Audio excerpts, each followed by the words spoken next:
ചില വിശ്വാസ സത്യങ്ങൾ. കൊച്ചുമോൻ, പള്ളിക്കപ്പറമ്പിൽ, ചിങ്ങവനം. സാക്ഷ്യം പറയുന്നവർ മൂവർ.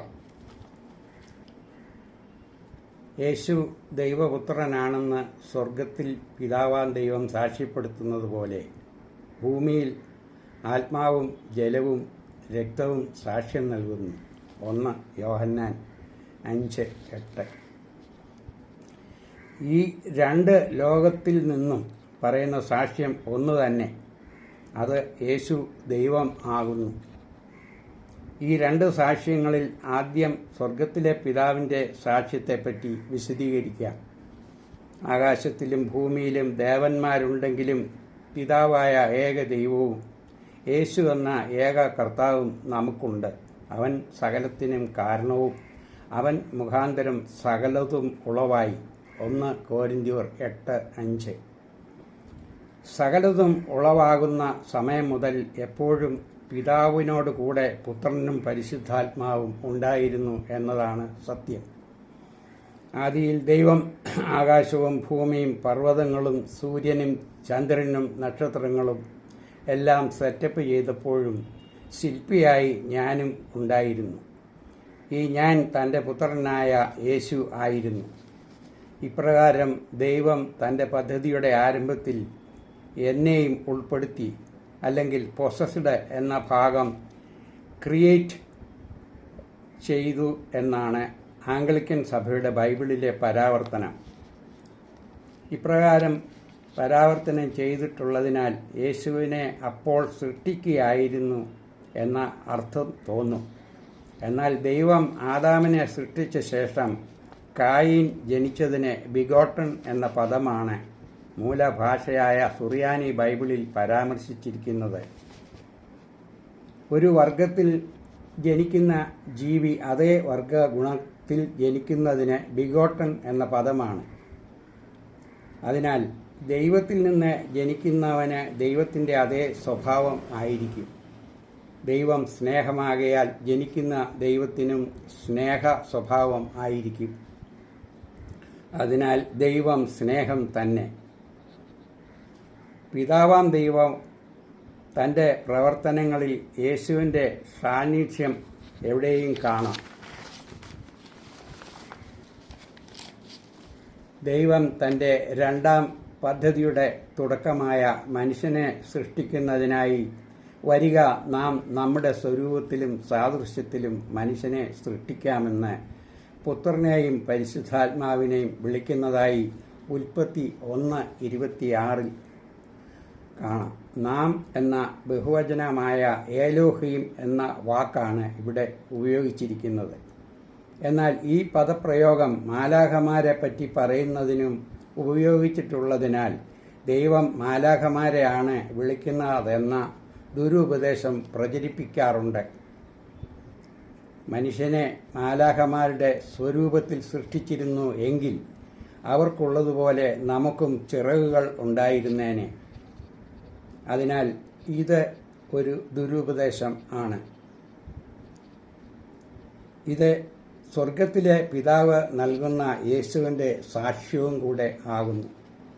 മനുഷ്യനെ സൃഷ്ടിച്ച് ഏദൻ തോട്ടത്തിൽ പാർപ്പിച്ച ശേഷം സാത്താൻ സർപ്പവേഷത്തിൽ വന്ന് ദൈവകൽപ്പന ലംഘിപ്പിച്ച് നമ്മിലെ ദൈവ തേജസ് നഷ്ടപ്പെടുത്തിയതിനാൽ അവിടെ നിന്നും പുറത്താക്കപ്പെട്ട അവർ ഭൂമിയിലേക്ക് വിടുമ്പോൾ ദൈവം അവർക്ക് ഒരു വീണ്ടെടുപ്പ് നൽകിയ വചനമാണ് പ്രവചനങ്ങളുടെ എല്ലാം ആദ്യ പ്രവചനമായ ഉൽപ്പത്തി 3:15. സ്ത്രീയുടെ സന്തതി സർപ്പത്തിൻ്റെ തല തകർക്കുമെന്ന മനുഷ്യവർഗത്തിനുള്ള വീണ്ടെടുപ്പിനായി ദൈവം പുത്രനെ അയക്കുമെന്നുള്ള വാഗ്ദാനം. പിന്നീട് കാലസമ്പൂർണത വന്നപ്പോൾ ദൈവം തൻ്റെ പുത്രനെ സ്ത്രീയിൽ നിന്ന് ജനിച്ചവനായി ന്യായപ്രമാണത്തിന് കീഴിൽ അയച്ചു. ഗലാത്യർ 4:4. നമ്മുടെ നഷ്ടപ്പെട്ട പുത്രത്വം താൻ വീണ്ടെടുത്തു തന്നു. ഇതും പിതാവ് സ്വർഗത്തിലെ യേശുവിനെ കുറിക്കുന്ന സാക്ഷ്യം നൽകുന്നതാണ്. പിന്നീട് ഏദനിൽ നിന്നും ഭൂമിയിൽ വന്ന മനുഷ്യവർഗം സന്താന പുഷ്ടിയാൽ വളർന്ന ശേഷം പാപികളായപ്പോൾ ദൈവം അവരെ ജലപ്രളയത്താൽ നശിപ്പിച്ചു. വീണ്ടും വർഷങ്ങൾക്ക് ശേഷം ജനം പെരുകി വളർന്നപ്പോൾ അവരെ ഇനി ദൈവം ജലപ്രളയത്താൽ നശിപ്പിക്കാതെ ഇരിക്കാൻ ആകാശത്തോളം ഉയരമുള്ള ഒരു ഗോപുരം പണിയുന്നതിന്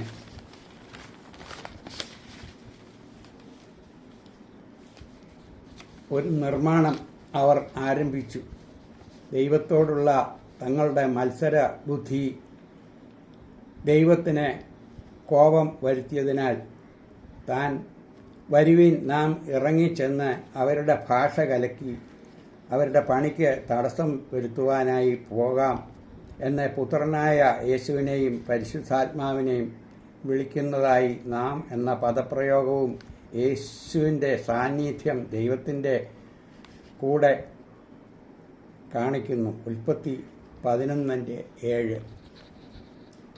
പിന്നീട് അബ്രഹാമിൻ്റെ കാലത്ത് അബ്രഹാം മെമ്രായുടെ തോപ്പിൽ വെച്ച് വിശ്രമിക്കുന്ന സമയത്ത് ദൈവം 3 ആളത്വ രൂപത്തിൽ വന്ന് അവനെ അനുഗ്രഹിക്കുമ്പോഴും പിതാവും പുത്രനും പരിശുദ്ധാത്മാവും ആയിരുന്നു.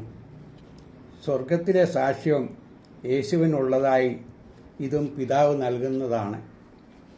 പിന്നീട് യെശയ്യാവിൻ്റെ കാലത്ത് യെശയ്യാവ് 48:16 ദൈവം എന്നെയും തൻ്റെ ആത്മാവിനെയും അയച്ചിരിക്കുന്നു എന്ന വാക്യം, ഇവിടെ എന്നെ എന്ന് പറഞ്ഞിരിക്കുന്നത് യേശുവിനെയും ആത്മാവിനെ എന്ന് പറഞ്ഞിരിക്കുന്നത് പരിശുദ്ധാത്മാവിനെ സൂചിപ്പിക്കുന്നുണ്ടായിരുന്നു.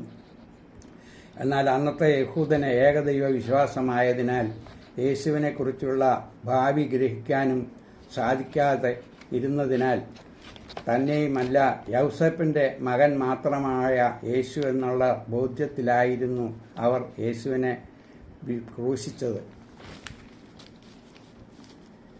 ഇത്രയും സാക്ഷ്യങ്ങൾ സ്വർഗത്തിൽ നിന്നും പിതാവായ ദൈവം തൻ്റെ എല്ലാ പ്രവർത്തനങ്ങളിലും ആരംഭിക്കുമ്പോൾ അപ്പോഴെല്ലാം പുത്രനും പരിശുദ്ധാത്മാവും തന്നോടൊപ്പം ഉണ്ടായിരുന്നു.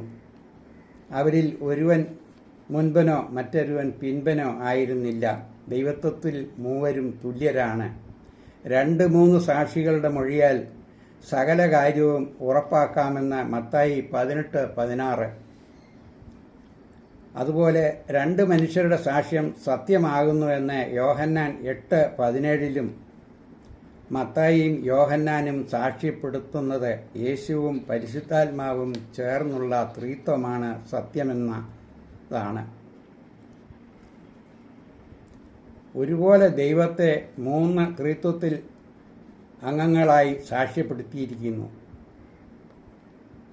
അതിനാലാണ് യേശു തൻ്റെ ശിഷ്യന്മാരെ ലോകത്തിൻ്റെ നാനാഭാഗങ്ങളിലേക്കും പുറപ്പെട്ട് പിതാവിൻ്റെയും പുത്രൻ്റെയും പരിശുദ്ധാത്മാവിൻ്റെ നാമത്തിൽ സ്നാനം നൽകുവിൻ എന്ന് അവരെ ഭരമേൽപ്പിച്ചത്. ഇതും യേശു ദൈവമാണെന്നുള്ളതിൻ്റെ സാക്ഷ്യമാകുന്നു.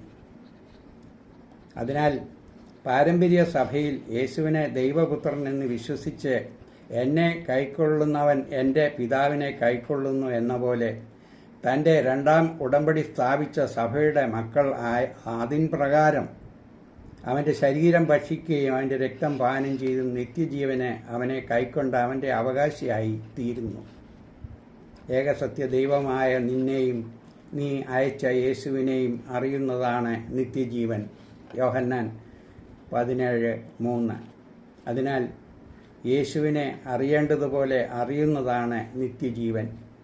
അതിനാൽ യേശു ഒരു അത്ഭുത സിദ്ധിയുള്ള ഒരു സാധാരണ മനുഷ്യനോ മുസ്ലിം മതം അനുശാസിക്കുന്നത് പോലെ ഈശാ നബിയാണെന്ന ഉള്ള വിശ്വാസം നമുക്ക് നിത്യജീവന് അവകാശം തരികയില്ല. യേശു ലാസറിനെ ഉയർപ്പിക്കുന്നതിന് മുൻപ് മറിയയോടെ എന്നിൽ വിശ്വസിക്കുന്നവൻ മരിച്ചാലും ജീവിക്കുമെന്നതിൻ്റെ പ്രത്യാശയാണ് യേശുവിൻ്റെ ഉയർപ്പ് നമ്മെ വെളിപ്പെടുത്തുന്നത്. അതിനാൽ പത്രോസിൻ്റെ യേശുവിനെക്കുറിച്ചുള്ള ദൈവത്തിൻ്റെ ജീവനുള്ള ദൈവത്തിൻ്റെ പുത്രൻ എന്ന ഏറ്റുപറച്ചിൽ നമ്മുടെ വാഗൊണ്ടും നാം ഏറ്റുപറഞ്ഞ് നിത്യജീവന് യേശു ദൈവം ആണെന്ന വിശ്വാസം നമ്മിൽ ജനിക്കുവാനായി പിതാവ് ആകർഷിക്കാൻ തക്കവണ്ണം നാമും പ്രാർത്ഥിക്കാം. പിതാവിനും പുത്രനും പരിശുദ്ധാത്മാവിനും സ്തുതിയായിരിക്കട്ടെ. ആമീൻ. Thank U.